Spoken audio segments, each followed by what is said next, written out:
Welcome to Paranormal M, the channel that explores the unexplainable. We invite you to join us on this eerie journey and hit the subscribe button and notification bell to be the first to know about our latest unworldly stories. Let's get spooked. 1. This might not be very scary, but ever since I moved into my house, I've had a strange feeling about it. Like hearing the stairs creak when no one is there, lights randomly turning off, or the TV switching channels when no one is even near the remote, or feeling like I'm being watched. I've also seen a glimpse of a white silhouette walking past in the corner of my eye. A few times now, I've also heard the same whisper saying my name, or things like, "Come to me," or "I see you." But that might have just been in my mind. But the scariest one was when I was home alone around Christmas. So it was very dark outside. It was around 21. When I was just sitting in the kitchen, when I hear a loud noise that sounds like someone desperately trying to get in through the back door. It's facing a small garden and is almost always locked. I looked through the window on the back door, but I couldn't see anything. I quickly called my mom, and after a few tries, she picked up. I explained to her what was going on, and she dismissed it, just being my rabbit gnawing on some wood or wrestling around in his cage. Then the noise started again. As she'd hung up, and I was in tears at this point, so I called my mom again and begged her to come home, and she eventually gave in and told me she'd be home in a while. But when she came home, she said that it was probably just some other noise and not someone trying to get in, because this was like in a secluded area, and they would have to be seeing me sitting in the kitchen since I had the lights on. There was no door to the kitchen, and there's plenty of windows everywhere.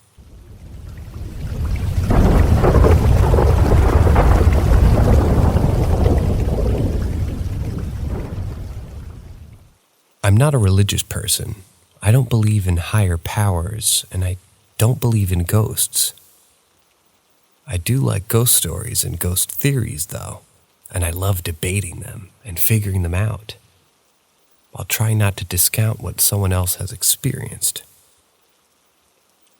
At the end of the day, I wasn't there, so I can't say for sure what happened.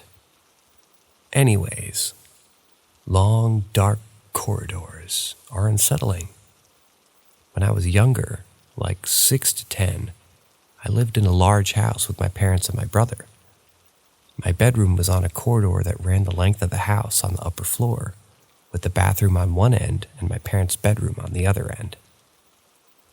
Going to the toilet at night required me to get out of my room and walk into this pitch black corridor for 4 or 5 meters before I reached the light switch, and depending on what movie my parents were watching, when I sneaked downstairs to watch as well, that was not always easy, and sometimes resulted in mad dashes down the corridor until I ran into the light switch. I saved up the money my parents gave me each week and bought a flashlight. My mom took it away.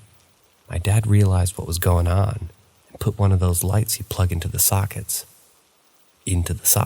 by the light switch, so I had an easy time focusing on it and finding it. I think this unsettling feeling when standing in or looking down dark corridors is some leftover instinct from when people had to fend with bears and caves for shelter from rain or cold temperatures. Dogs will growl at anything. They have very, very sensitive hearing. Our dog now sometimes jumps up in the middle of the night and growls at the door for no reason. He probably heard a fox or a cat or a squirrel or someone who doesn't live here and walked into the driveway. Our dog can distinguish between people who walk into the driveway. It's crazy. He'll ignore my neighbors coming home but he'll jump up and be excited for someone who lives here and comes to visit.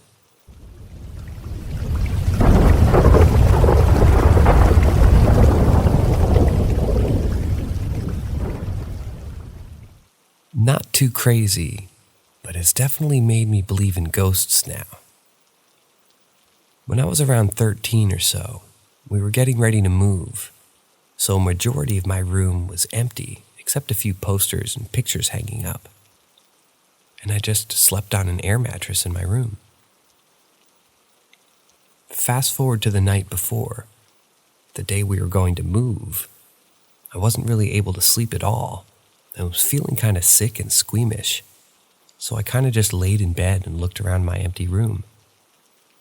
I had a single little nightlight because I was always horribly afraid of the dark, and in the middle of me just looking around my room, a very, very, very dark shadow flew up from one of the corners of my room and went to the dead center of my room and disappeared.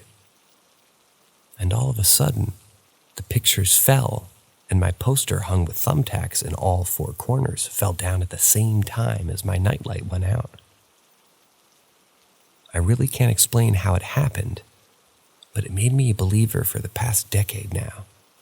I also feel like something else is fucking with me because I have stuff missing all the time that I leave in very obvious spots.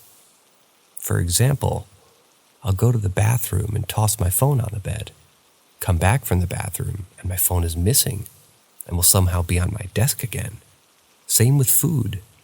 I'll make soup and bring it into my room and go back downstairs because I'll forget to bring up a spoon. And when I get back to my room, my soup is suddenly cold in the 20 seconds it takes for me to go downstairs and back. It's always minor things that inconvenience me more than harm me. But I have literally no explainable reason for some of the things that happen to me.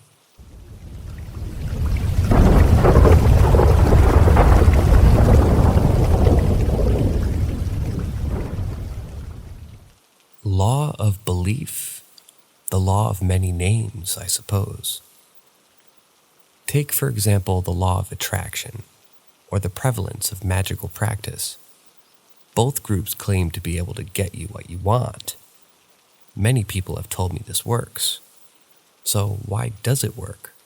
Why is it about these practices that creates the personal evidence they work? The answer is that if you believe you will get something, you're much more likely to get it. I wouldn't say I fully understand what's going on, but I believe what is happening is something in the subconscious, and it's lining things up for you, provided you believe you will get it, for whatever reason you want to attribute to it.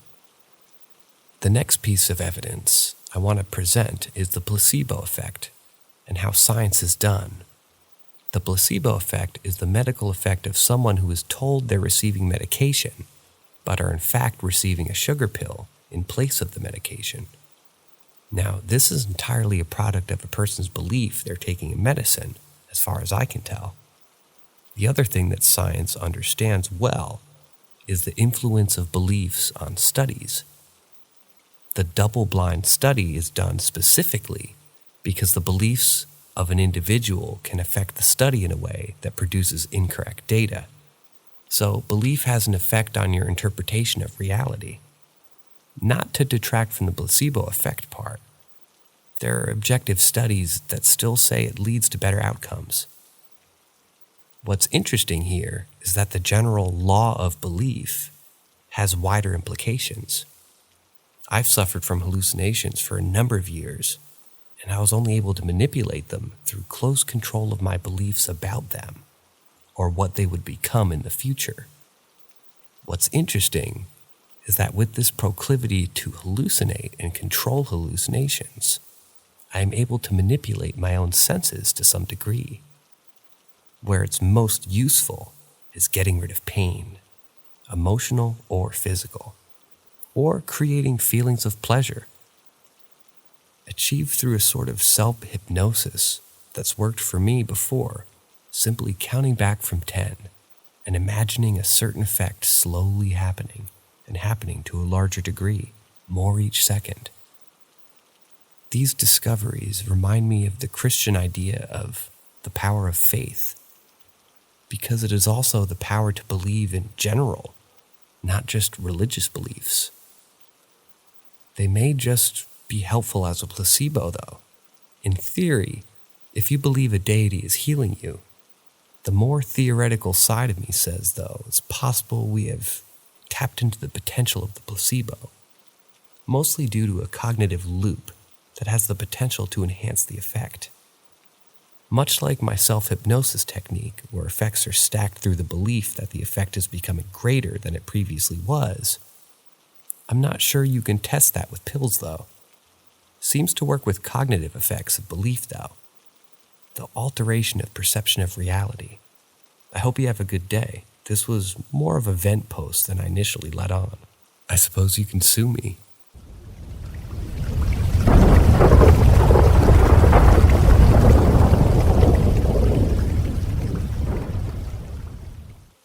Mimic ghosts, evil entities in former home. In upstate New York, every house I lived in was haunted. The most haunted house was this 3-story house. It has an attic, a second floor, a first floor, and a basement. You can turn this into a duplex rental. Upstate New York houses are very cheap compared to New York City houses. You can get a 4-bedroom house in upstate New York in 1999 for only $70K. You can see why the spirits never leave, murdered or not. So, this horror story happened to me when I was a little kid. We lived in that big old dying house. We didn't experience activity for 6 months, close to a year. We also speak another language, so I'm assuming the ghost didn't like us and is racist. Because the activity we got was really, really bad, and we didn't even bring anyone in the mess of the house or try to communicate with those ghosts. My former aunt sold the house for cheap, and we moved somewhere else. What's funny is the new house we moved into, also haunted. Anyways, the activity skyrocketed after living there for about 6 months to a year. It started with misplaced objects, missing objects, appearing in another room or random places in the house. It went from that to mimicking my family's voices and habits. I also saw a little girl whose face is blurred out. She was wearing an old-fashioned dress. She didn't show me her face. It was white and blurry. I saw a shadow dart back and forth. My mom saw a full-bodied ghost of a black man walking from a fireplace to the bathroom and then disappearing. She saw him at 5 a.m. when she was in the kitchen looking out into the living room. The ghost showed her his full face. She said she saw everything as if he was alive, but he disappeared into the bathroom wall. I was a little kid at the time, so I have no control over what my family and how they reacted.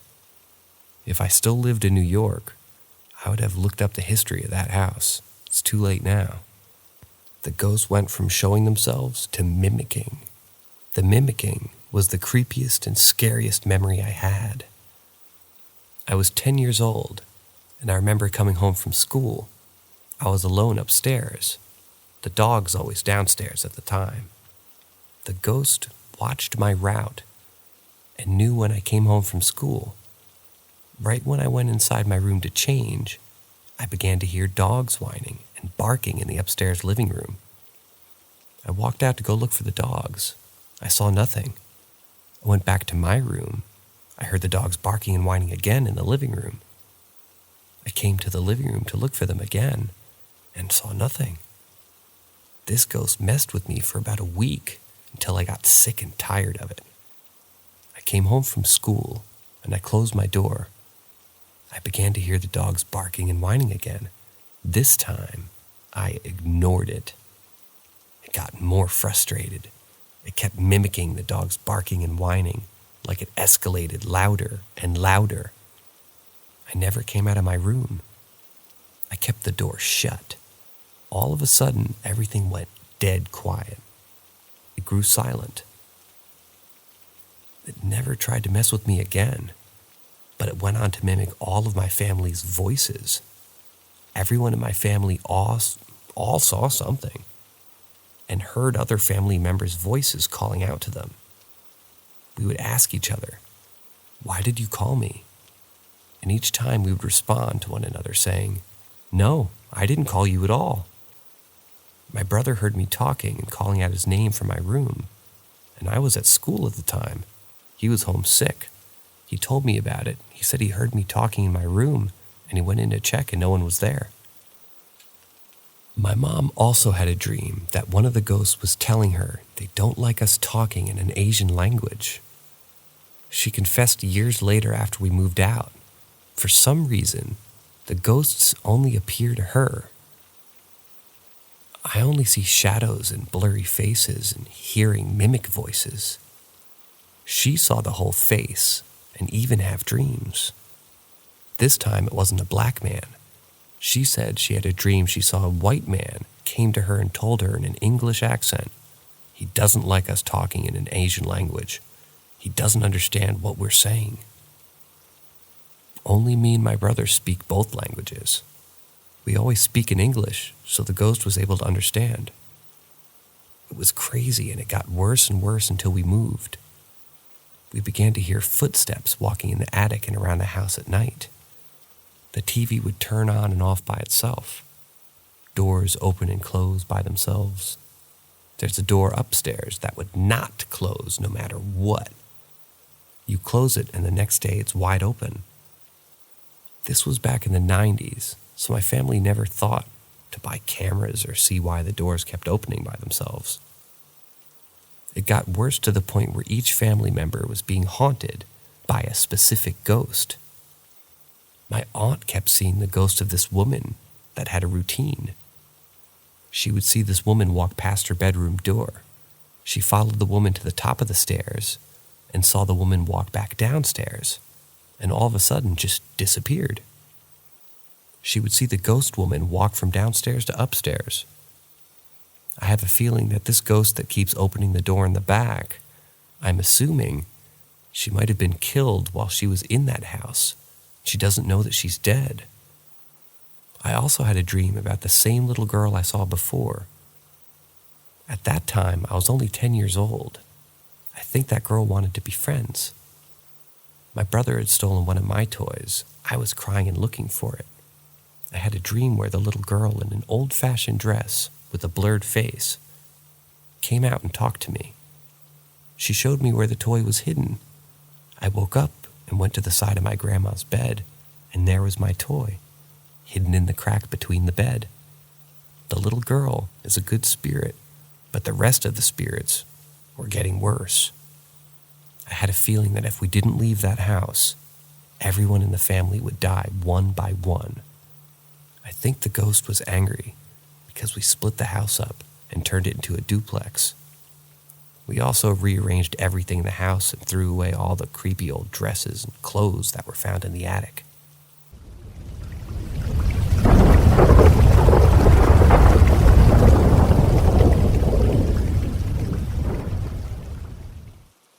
Creepy, isolated canyon with seemingly sourceless light and sound.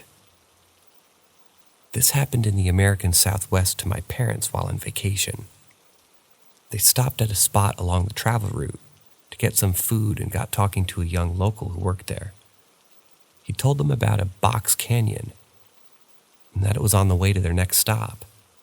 For those who don't know, a box canyon is characterized by being narrow, having high vertical walls, and a flat bottom. To hear my mom tell it, he described the canyon with an almost spiritual reverence, saying that it was incredibly beautiful and had superb acoustics, and that he loved taking his guitar out there to play. My folks like doing stuff off the beaten path, so they decided to pay a visit. The canyon seemed to be quite isolated, with no buildings of any kind around it for miles. But by the time they parked their car and made it to the canyon's entrance, the sun was just starting to go down. They said they seemed to be the only ones there, with no unparked cars, no anything, just their own. They made their way into the canyon. After the fact, my parents have both said that they separately, without speaking of it, started to feel a touch of unease. Not totally unreasonable, as it was starting to get dark and the canyon walls pressed close on either side. Despite this feeling, they continued on until they heard the noise. My parents report the nature of this noise differently. When I ask them to describe it, their faces sort of scrunch up, like it's an effortful task, and they're still uncertain. My dad says it sounded like a person, possibly a man, speaking a low, single word that he didn't understand. My mom says it didn't sound like a word of any kind to her, just a strange, deep noise that rang out of seemingly nearby above them. It was accompanied by a brief, intense flash of pale light.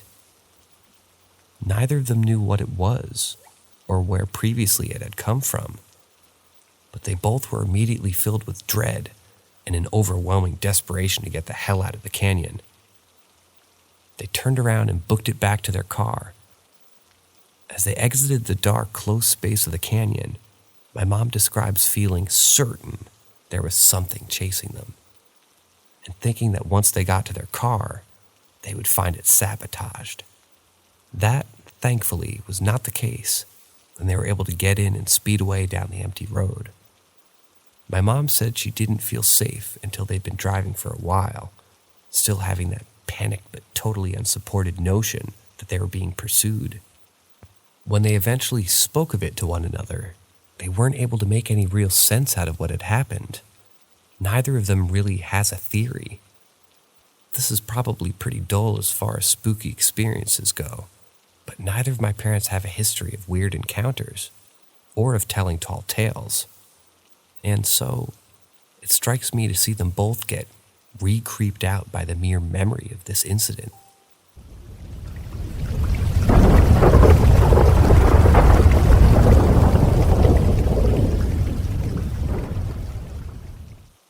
Paranormal Encounter or Psychotic Break, Part 1.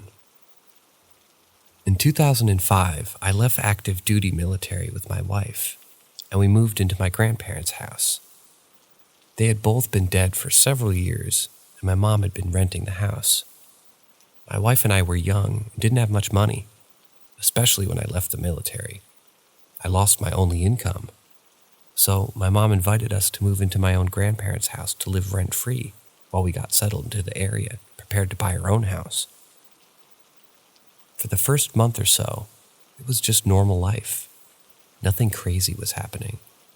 I was still dealing with some demons from my tour in Iraq, 2003 and 2004, so I was sleepwalking, had terrible insomnia, was hyper-aware, etc. But other than that, we were just the typical young married couple. One night while lying in bed, we heard footsteps upstairs. I immediately hopped out of bed and sprinted upstairs. Nothing was there. I went around the house, checked all the windows and doors. Everything was locked. We ultimately decided maybe it was an animal, maybe a rat or something. It was a very old house, and there were likely places where an animal could easily get inside. The house was over 100 years old and had previously been a county jail. After returning from World War II, my granddad bought it from the county and had it converted into a house. The jail cell was the upstairs room. It had been converted into a closet, but the length spanned the length of the house, but it wasn't very deep. It was also just a strange long closet that they used for storage. A few nights later, while lying in bed, we once again heard footsteps upstairs, except this time, it sounded like someone was deliberately stomping the floor. Once again, I sprinted to the top of the stairs, only to once again find nothing. This would continue on for months, getting louder and louder each time, until it literally sounded like dozens of people running or fighting or something. Just incredibly loud and disruptive sounds all night, and every trip up the stairs I would find nothing. One night my wife had gone to bed early, while I stayed up for a bit. When I went to bed, I turned the lights off and climbed in. Soon enough I was asleep, only to find my wife elbowing me in the ribs and tiredly mumbling. "Honey, you left the lights on." "No, I didn't. What is she talking about?" I rolled over and opened my eyes and saw the bedroom light was on. That's strange. I know I turned it off. But it was the middle of the night. I was tired, so I just got out of bed, walked over, hit the light switch, so I could see into the next room. That the light in that room was on.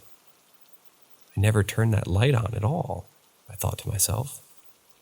So I went into that room, which was a spare bedroom that shared a wall with the master bedroom. Older houses built in the late 1800s and early 1900s would typically have a very large room with doors that would open into an adjoining large room. So, to get into the master bedroom meant walking through the spare bedroom downstairs. However, on the other side of the master bedroom, there was another door that exited into the living room. The spare bedroom opened into the den, straight ahead with the kitchen to the left and a bathroom to the right. That night, I followed every light I saw to learn that each room's light was on. Most of those rooms I had not gone into at all prior to going to bed. I chalked it up to the house being very, very old and likely having poor electrical wiring. After turning lights off, I returned to bed. As I was trying to fall asleep, the footsteps upstairs began again. Now at this point, the footsteps had become such a normal thing that they were honestly ignoring it for the most part. It got pretty intense, but I didn't bother getting up to go upstairs. Just as I was drifting off to sleep, I heard the bedroom door in the master bedroom that led into the spare room slam. It was very loud, and immediately, both my wife and I frantically sat up in bed. "What the hell was that?" my wife demanded. We both sat there in the dark. The moonlight shined through the window, just enough that we could see the closed door. "I left that door open when I came to bed," I told her. As we sat there, the footsteps upstairs began. Very suddenly, the door opened, very gently. My wife grabbed my arm, and we both sat completely still. Suddenly, the lights came on in the bedroom, and we could see into the next room. The light was also on. We both got up and walked through the house, like so many previous nights. We found lights on all over the house. Eventually, we returned to bed, but we just lied awake all night, holding one another without sleeping. We were both terrified. I won't type out every single incident, but suffice it all to say, all the above went on for months. Stomping footsteps upstairs, lights turning on by themselves, doors opening and slamming shut. It was almost a nightly occurrence. Had she not been there to see and experience these things as well, I would just assume I was having a psychotic break, which maybe I was. Maybe we both were. I don't know, honestly. We'd been dealing with marital problems for some time. I was dealing with a lot of demons from the war. She couldn't understand why I just couldn't snap out of it. We lived in a small town with very few opportunities for meaningful employment, so I struggled career-wise. Ultimately, my wife began having an affair. It was pretty obvious, and I confronted her several times. She would deny it. After some digging, I finally found evidence, and when confronted with the evidence, she finally admitted it. I told her to pack her shit, get out of my house. She did. And what began next was a very long, contentious court battle. That was the least of my worries. I will interject here and tell you that later, I would learn that one of the previous tenants of the house had told my mom that oftentimes at night, she would see an elderly man walking in and out of the house. She said she would get up and turn the lights on and check the house only to find the doors locked, windows locked, no evidence of tampering, etc. But she said she regularly saw this man. One day, she came to my mom's house to drop off the rent check, and my mom was on the phone. So she motioned for the tenant to come into the house. She, the tenant, came in and waited while my mom wrapped up her phone call. My mom said when she hung up the phone, the tenant was staring at a picture on the wall of my mom's house. She said hi to the tenant, but she was unresponsive. My mom waved her hands and snapped her fingers, asking, "Hey, are you in there?" She said the tenant finally turned her head and said, "That's him," pointing to the picture of my grandfather. "That's the man I see walking around my house sometimes."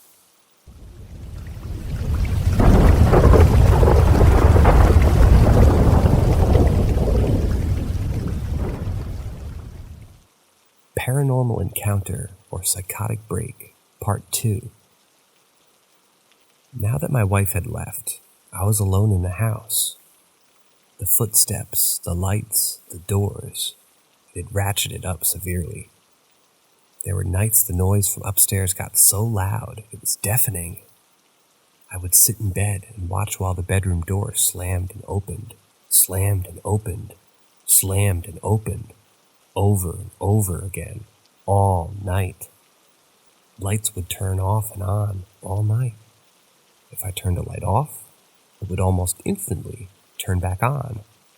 If I turned it on, it would almost instantly turn off. This began to happen not just at night, but all hours of the day and night. One night, it was all happening simultaneously.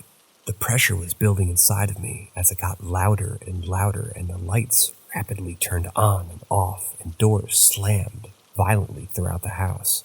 I couldn't take it anymore. I ran out of the house and ran to my mother's house. I sat on the steps in front. The next morning, she saw me sitting there and came out to see if I was okay. I told her what had happened. She said, "Well, let's go see the house."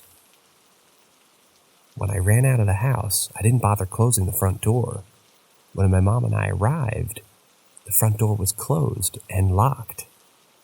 As my mom owned the house, she had a spare key. She had brought her dachshund, as well as everything with her. We all got out of the car and the dog ran to the front door and stood there, looking back at us, wagging his tail with excitement.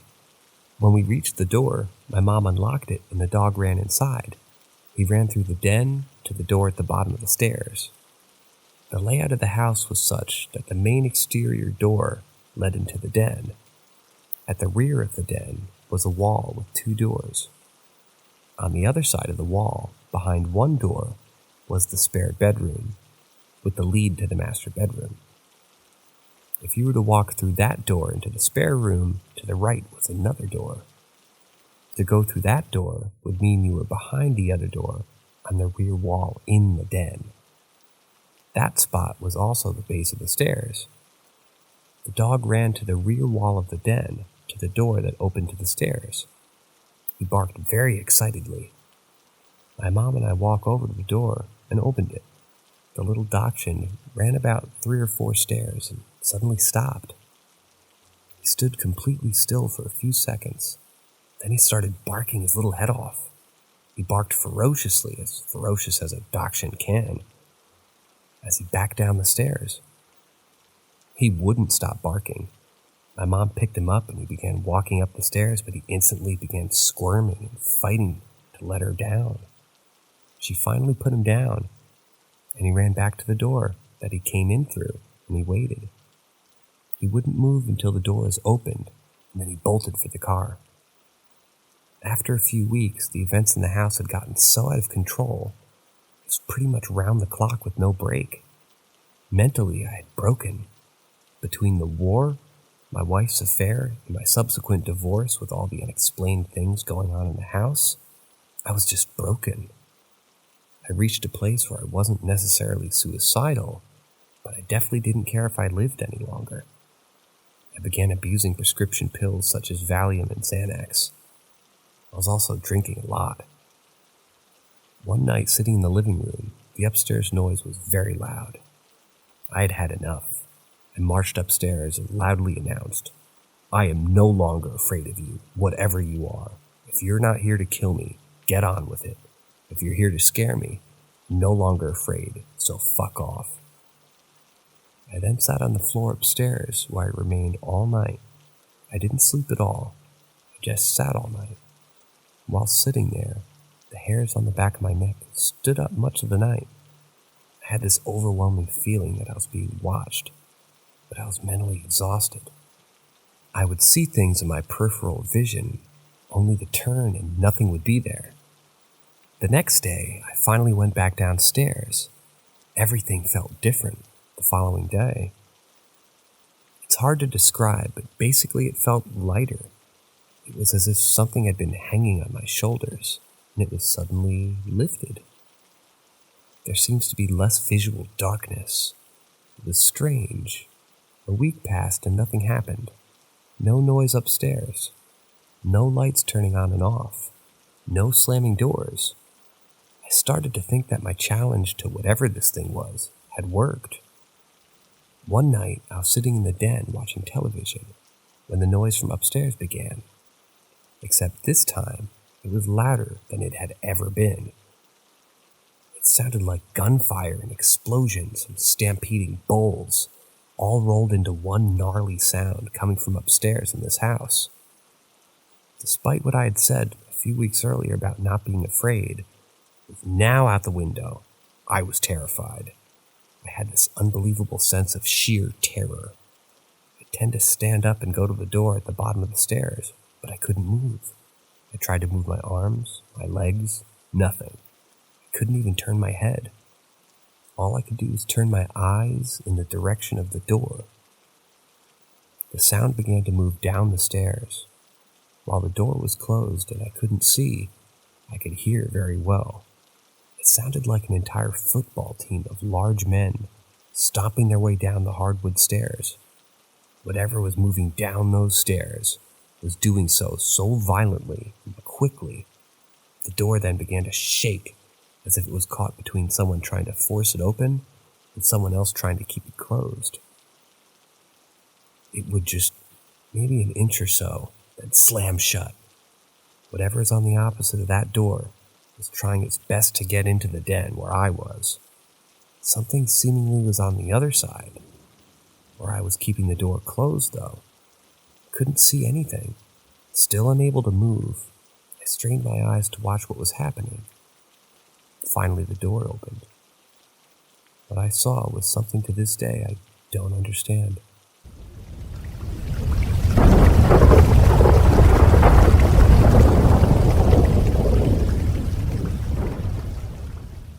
Paranormal Encounter or Psychotic Break, Part 3.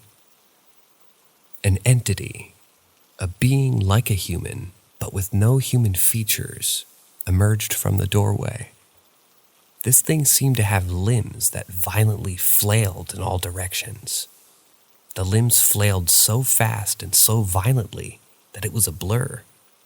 However, sitting atop this blur was a head with a face that stared right at me.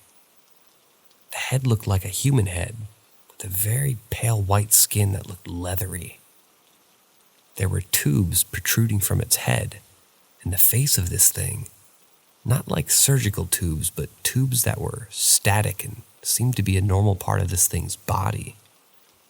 It had two eyes that looked like ship portals, with cages over them. Imagine the portal on a ship with a metal barred door that closes over it, where its mouth would be. It had very long, pointed teeth with bars over its mouth. Imagine a skull with no skin and regular human teeth that are maybe 5 to 6 inches long, something like that. The sound coming from this thing was deafening, like a million screams of a million different people, all amplified to the level that is painful to the human ear. Although it moved so fast that it was a blur, it moved slowly toward the door. It seemed to be suspended in midair with its limbs furiously flailing in every direction, but it slowly moved toward my den door that led to outside. As it arrived at the door, it began kicking and banging its fists against the door. It pulled wildly at the door, trying to open it. It levitated off the floor, kicking and pounding all up and down the door while screaming furiously. I tried with every muscle of my body to move, but I was frozen. Unable to move at all, I just watched. after what felt like hours, the door finally opened, and this creature or entity, whatever it was, ran off into the night screeching loudly. The screeching and screaming sound got quieter until it completely disappeared. I sat there for the rest of the night, unable to move. I was frozen for hours, sitting on my sofa, while my front door was open and the night continued on. Finally, just as the sun started to come up, I suddenly felt a release, as if I had been bound by something from my head to my feet. And suddenly, with one motion, it was removed. I blinked my eyes, I gasped for air, as if I'd been holding my breath. As soon as I felt this release, I realized almost immediately it was still dark outside. The sun had not been coming up. My door was open and it was completely dark outside. I knew that when I sat down to watch television, it was around 10:30 p.m. When I looked at my watch, I saw that it was not yet 11. What is this? Just a dream? Had I been asleep? I lived in that house for approximately 7 months after that, before I would move out. In that time, I never heard another noise from anywhere in the house. Never saw another light go on. Never saw another light go off by itself. No slamming doors, and certainly no strange-looking creatures roaming around. When I left, my mom put new tenants in who went on to live there for over a decade. In all those years, she would occasionally ask if they ever had any strange experiences or saw anything unexplainable. They said no. Everything was normal. Many years later, I would, at the insistence of a close friend, start seeing a psychiatrist to deal with some obvious PTSD. I've noticed in the last few years that there are moments where I'll hear a voice in my house when I know I'm the only one home, or I'll see something in my peripheral vision and quickly turn and there's nothing there. When I described this to my psychiatrist, she said that it was a very normal symptom of PTSD. I've often wondered if any of that was a hallucination. If so, how much was a hallucination? My first wife was someone I met in college. I pursued her vigorously and continued to be rejected for years. I finally got tired of chasing her and didn't see or speak to her for several years. Suddenly, as I got deployment orders to go to Iraq, she easily came back into my life. Was she a hallucination? I mean, I know she wasn't. We really did get together and get married, but I can't help but wonder if it was all just a hallucination from a psychotic break. I don't believe in ghosts and demons and whatnot. I'm not a believer in any god either. So to imagine there was some paranormal force seems absurd to me. Anything in my brain tells me that it was a psychotic break. But I can also admit that maybe there's something paranormal that exists below the surface. Who knows?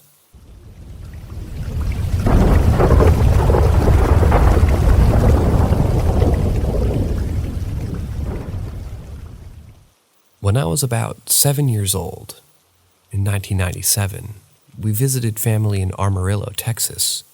We're from California. It was my mom who was driving, my dad who was passed out drunk in the passenger seat, and my older brother, 21, and my sister, 15, who were both asleep. My mom drove on the 1983 Chevy Suburban through the night, getting back to my aunt's house, about 2 hours away from rural Texas. I couldn't fall asleep, so I propped myself up between my brother and sister, since they folded the back seats to be able to lay down. It felt really late at night, and as my mom drove, you could only see what was ahead in the headlights. I remember her stopping at this gas station, and I remember because she tried to wake my dad to tell him she was going to go pump gas. He didn't wake up, so my mom just got off by herself. The place was empty and only had one pump. When my mom got off the truck, I watched her walk inside till the door closed behind her. I laid back down to cover myself in blankets because the cold air rushed in when she opened the door. As soon as I threw the blanket over my feet, 2 black figures walked around the Suburban. I could not see their faces, they knocked on the back window and ran away. I looked toward the store and saw my mom walking back to the pump. As soon as she started to pump gas, I began to look on all sides of the truck to make sure that no one was there. When she began to screw the gas cap tank back on, I heard a whisper from my dad's side that said, "Hey, little boy, unlock the door, please." That's when my mom opened her door and got into her seat when I shouted, "Close the door, lock it." As she did, she told me to quiet down or I was going to wake everyone else up. She tried to assure me that I had a bad dream. I laid back down as she began to drive away. 10 minutes in, I felt the truck slowing down. I got up to see what's ahead and see the flashing red light hanging from a wire. My mom came to a complete stop, and as she did, I saw a figure run alongside the Suburban. I leaned over past my dad's shoulder and let out the biggest scream. I couldn't see the face of the man holding onto the door from the mirror and the red light flashing. The moment I began to cry and shriek, I pointed at the passenger mirror, and she seen it too. She stepped on the gas and ran over it, but continued down the road. We never found out what or who it was that tried to attack us.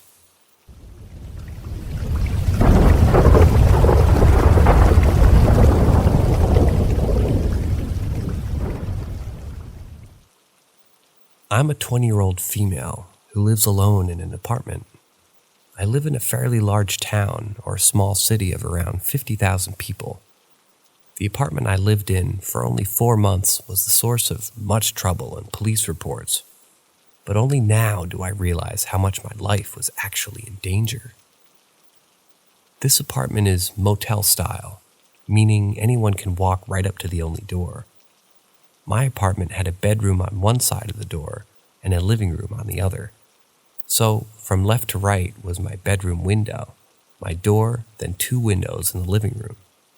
When I moved, I made sure to only tell a few people where I lived. It just felt silly for a lot of people to know. So one night, when I heard someone slam on my bedroom window, I was understandably freaked out. I got up from my bed and convinced myself it must have just been one of my friends, so I ran to the door just to try to catch them in the act. I flung open the door in my undies and my t-shirt. What I saw was a tall man running down the stairs in a bright neon yellow hoodie and black sweatpants. I called the police. They asked if I wanted to stay on the phone while they had a patrol call drive by, so I did. I turned off all the lights and found my pepper spray and a knife. I first kept looking out the window in hopes of seeing who it was, still convinced I must have known the man. I racked my brain and couldn't think of anyone I knew that tall or who'd wear that outfit. The police said the patrol car saw no one, so I settled back in my room. About 5 minutes pass and I hear a car engine start, so I peeked through the blinds. A white car pulled away with its lights off and passenger door still open. I think nothing of this man for many months, other than trying to figure out who it is. Of the 4 or 5 friends who know my address, all swear they were home and gave me details to no one. I saw the car in town and the next day wrote down the license plate. Fast forward 2 or 3 months, and I'm getting home quite late on a week into school night. It must have been close to 11, because I'd left my gym at closing time. I'm normally very alert, especially at night.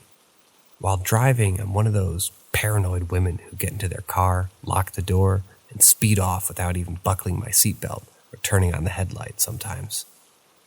I just want to get out of wherever I am in case something was following me or whatever. The night was different.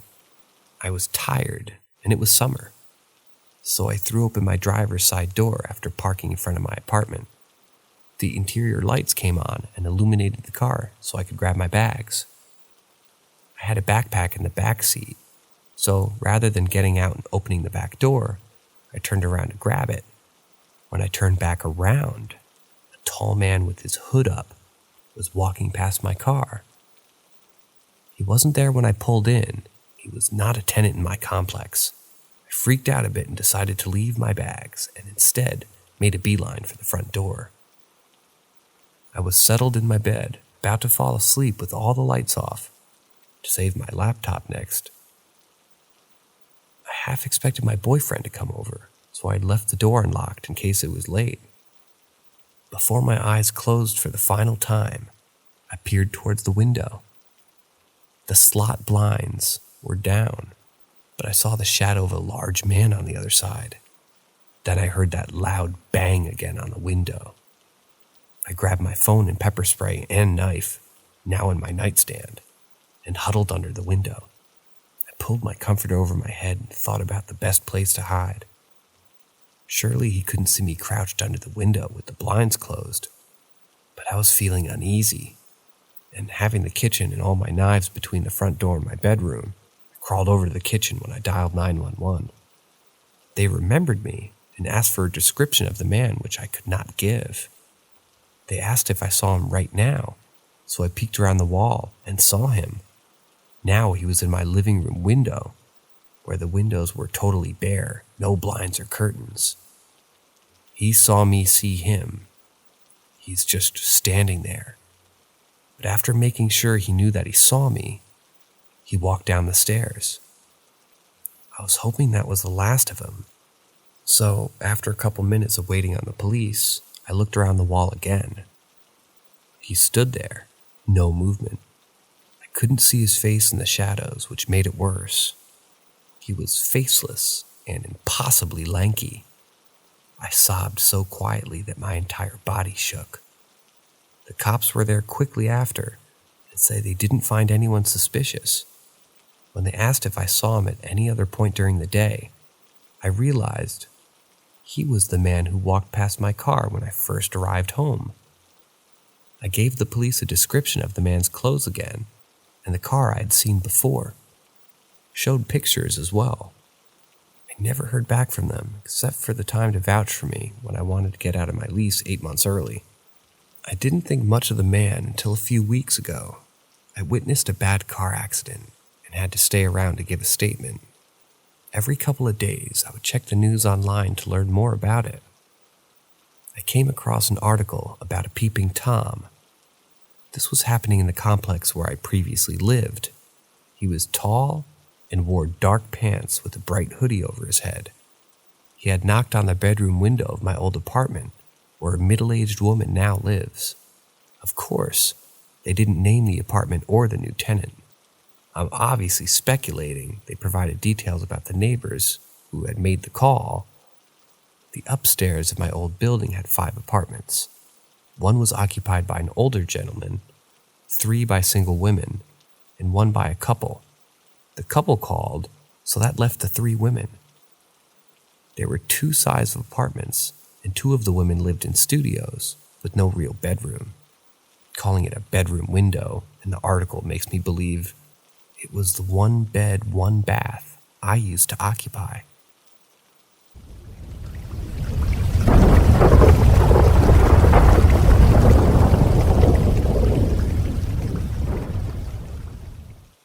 Heard my name shouted in the woods in rural Michigan. So I'm going to start by saying I'm basically a skeptic when it comes to the paranormal. Although I love hearing stories and listening to others' points of view when it comes to that kind of stuff. This is why I'm having such a hard time understanding what happened last September. My dad, grandma, grandpa, and I were attending my cousin's wedding in a small rural town just outside South Haven, late last summer. We rented a small house in town, which was located in a very wooden area just off a small lake. Something felt extremely off as soon as I got out of the car of our rental property. That's the best way I could describe it. Something felt off, and I was immediately uneasy. But being the skeptic that I am, I shrugged it off and chalked it up to being tired and anxious. The night we arrived, my dad and I were having a smoke outside and noticed how weird everything sounded. It was about 11 p.m. and there was no one else around. The trees were crackling incredibly loud, and we were hearing strange animal noises, but nothing too out of the ordinary. just the type of animal noises you would hear in rural Michigan. But they just sounded particularly strange to us for some reason. We said our goodbyes and went to bed. The next morning, my dad told me that he went outside for a smoke at around 2-ish in the morning and heard what sounded to him like someone close by banging on metal siding. He said it sounded like it was just next door, but he didn't hear anything leading up or preceding the loud bang, like footsteps or anything like that. We shrugged and laughed it off. The second night was when I heard the thing that I still can't stop thinking about 6 months later. It was about 11 p.m., midnight, and I was having my last smoke of the night. My grandparents were already asleep, and my dad had just gotten into bed, but still awake watching TV. I, sitting on the stairs outside of my back of my house, looking straight out into the backyard, I heard someone shout my name in a very abrupt manner, loud and fast. It sounded like they were shouting toward me from the front of the house, like they were standing on the front porch shouting for me, knowing I was at the back of the house. It sounded like my dad, but it couldn't be him, because I didn't hear the front door open or close or anything. Being a skeptic, I reminded myself to stay calm, and I quickly walked back into the house. My dad was sound asleep. There was no way by that time I got to him that he'd have gotten back into bed. I woke him up and asked him if there was anyone outside screaming my name. He looked confused and said, "Of course not." I started to get really freaked out at this point. I tried to go to bed, but couldn't get that scream out of my head. I was up all night trying to figure out what had happened. I was honestly contemplating leaving, getting a hotel room somewhere close by and returning in the morning. Miraculously, I must have fallen asleep sometime around 3 a.m. We woke up the next morning, and I was so ready to get the hell out of that town. As soon as we left, the uneasy feeling I had the entire weekend disappeared. When I returned to work the next day, I told my coworker the weird experience I had. Her face immediately dropped. She proceeded to inform me that this is quite common in the Appalachian area regarding cryptids and other types of creatures. Apparently, they try to get your attention by mimicking someone close to you, and when you look at them, they kidnap you or something along those lines. But I was in Michigan. I tried to look up information about the town I was in, but didn't find anything remotely interesting. Has anyone had any similar experience?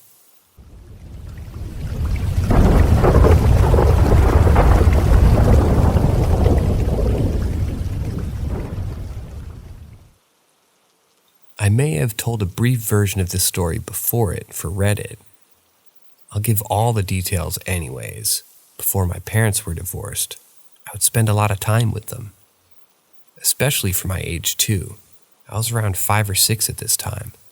I was so accustomed to spending time with them that I'd always sleep with them at night.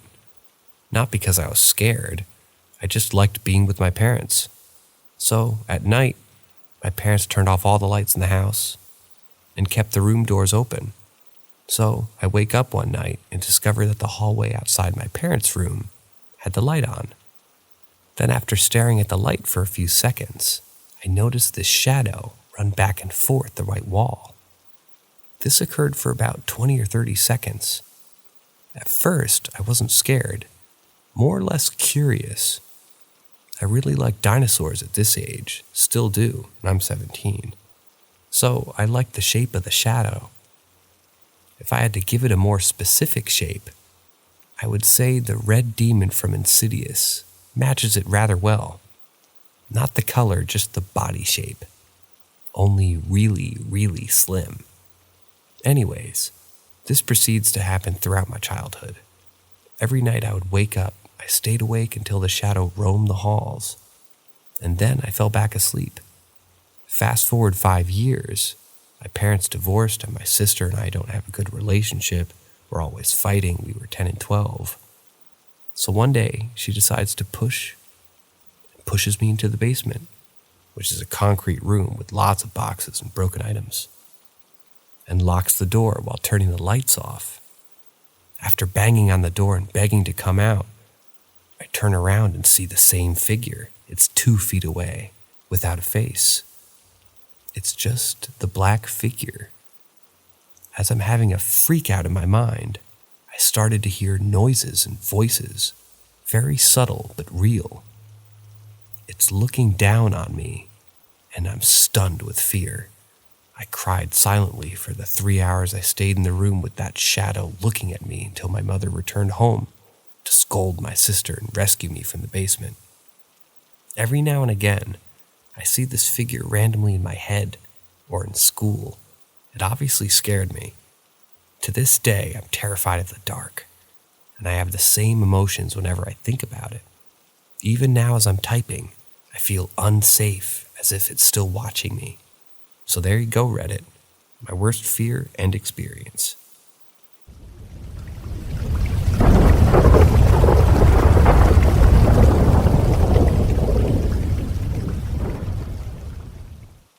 When I was a young kid, I would have dreams about the future, sort of like deja vu, except that I would remember entire conversations, say a 3 to 5 minute period of time. They didn't come in any order, though. I could have dreamt about it the night before or a couple of years ago. They were always, from my point of view, like I was the camera. Anyway, these moments would suddenly happen, and a cold shiver would go down my back, and I'd suddenly remember everything everyone was going to say for the next few minutes. The scene would play out, everybody including myself saying all the lines exactly as I remembered. It was the most bizarre experience. It happened often enough that I started to think about the implications. Cause and effect, fate. What can I say? I was a weird kid. I decided to try an experiment. I was going to try to change the course of one of these moments. Eventually, one happened while I was talking with some friends in 4th or 5th grade. I tried to figure out what, because there's a kind of compulsion to say, what I was going to say during the conversation, which only makes sense. You would say what you would say because it's what you would say. See how weird it gets? What I did manage to do was simply not say my line during the conversation as I remembered it. And what happened? Nothing.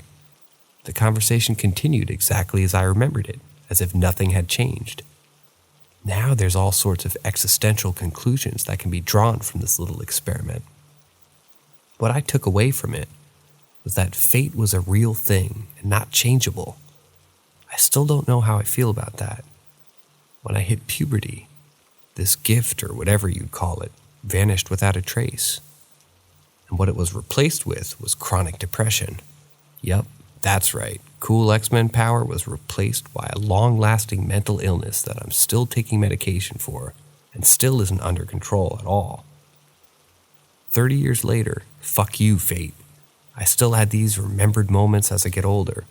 As time went by, they came less and less often until the current day, when it's been a decade since it last happened.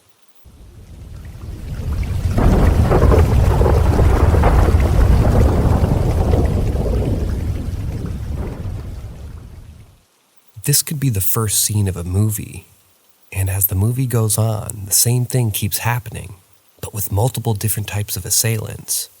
And only when the protagonist is alone, she starts carrying various things for self-defense.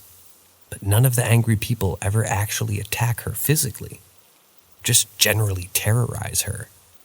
So she starts taking video of every move and shows it to the cops. But the cops can't find a thing about any of these people.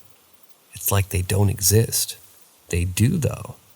And they damaged the protagonist's house and car, appearing out of seemingly nowhere more and more often. It isn't that no one believes her. It's just that they can't process what's going on. Eventually, she snaps. She gets a bunch of doomsday prepper stuff together and hires a helicopter to drop her in the middle of the woods, far away from civilization. She takes a veritable arsenal of weaponry and gets dropped off at a treehouse she had purchased after selling what remained of her home and vehicle and cleared out all of her savings. Everything will be fine now. The people are gone, things are fine for a week, and then, one night sitting on her porch, she hears it. Footsteps from all directions, closing in.